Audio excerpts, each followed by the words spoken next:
Hello বন্ধুরা, অনেক দিনের ইচ্ছা করে মানে সামনে বললো দাদার কাছে আসলে খুব ইচ্ছা ছিল। ঠিক আছে, মানে কি বলবো, মানে কিছু বলতে না আমাদের সকলেরই ইচ্ছে, বহুদিন ধরে ইচ্ছে ছিল ওনার সাথে দেখা হয়ে গেল হঠাৎ এসে। আমরা মায়েরই ভক্ত, সবাই আমরা হয়তো মায়েরই ভক্ত।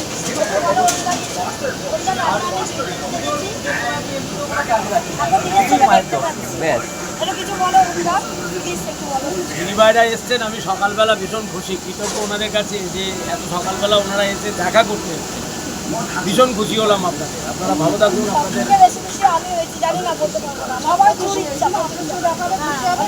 ভালো, আপনাদের কাজ অবশ্যই। আপনারা ভালো থাকুন, সুস্থ থাকবেন। জয় মা, জয় মা। চলো বন্ধুরা, টাটা। ভালো থাকবেন। ঠিক আছে, একটা সেলফি তো হবেই, মানতে হয়। আমি ছবি তুলি।